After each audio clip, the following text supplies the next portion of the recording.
Things online have been a little tense lately. Have you noticed? We are objectively, scientifically more divided politically than ever before in our lifetimes, and arguably the biggest factor in that divide is social media. We're drawn into these little echo chambers of people who only agree with us, and the thing that we agree on the most is angrily accusing the opposition.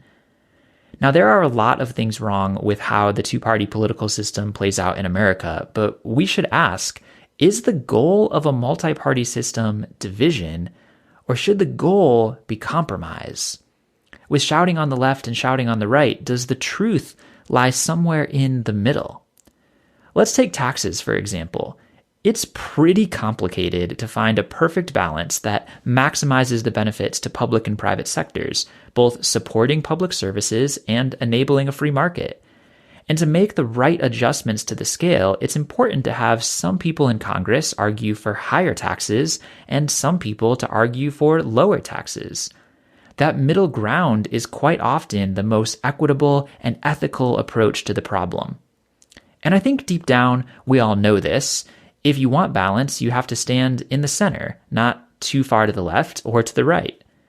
But to be honest, compromise sucks, and it feels like a lose-lose. It's our natural, childish impulse to say, I want what I want, and the people who are trying to take it from me are a bunch of bullies. But look what happens when we don't have compromise. We end up with bitter partisan divides and stalemates that get nowhere and accomplish nothing. We have a government built on checks and balances. It's supposed to be check as in safety check, as in I'm not going to let you do something stupid and hurt yourself kind of check. But it's turned into check as in checkmate, as in I'm going to wield my political weapons to defeat you. And if you know me at all, then you know I'm not a fan of our current president. I wholeheartedly disagree with many of this administration's stances and policies, and it is my American right and duty to protest my government. But in all that, I will never go so far as to blanketly condemn the entire Republican Party. If we lined up the issues and did a blind test removing the labels, I'm actually conservative on a lot of my views. And nor would I blanketly condemn the entire Democratic Party. I lean left on a lot of issues too. In 2016, Donald Trump received just shy of 63 million votes. Hillary Clinton was just under 66 million.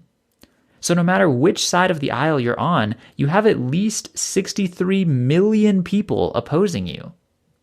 For sure, there are some crazy extremists in there, I'm not going to deny that, but I refuse to believe that 60 million Americans are fundamentally evil people. That does not make sense to me. Differences of opinion are important for the democratic process and a system of checks and balances, but we forget that. I want to live in a world where people disagree with me. Think about that. I want to live in a world where people disagree with me. Why? When done respectfully, without yelling or personal attacks, disagreement sharpens me, it challenges me, and it clarifies my own views. Diversity is beautiful, and strict uniformity is, frankly, pretty disturbing. So if you find someone who disagrees with you, ask, why is that important to you? Tell me your story. And after I've heard your story, would you be willing to hear mine? And I know what you're thinking. Some people just aren't open to constructive dialogue. And if that's the case, don't waste your energy debating someone in the comments of your old college friend's Facebook post. If it's going to make you bitter and angry, it's not worth it. You could spend your time, money, and energy on causes that actually do make a difference, and speaking with people who actually do want to hear your voice. Talk to the people who want to respect you, learn from you, and teach you something, not just yell at you. Because if you hate it when people dig in their heels and close off their minds and won't listen to reason and parrot unsubstantiated claims on social media and refuse to approach issues with nuance and compassion, then here's my challenge.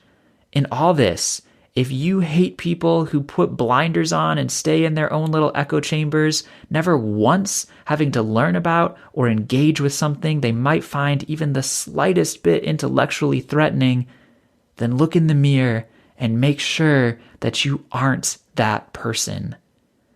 There's a lot to hate on social media right now, but in all this, be better. Don't become the thing that you hate.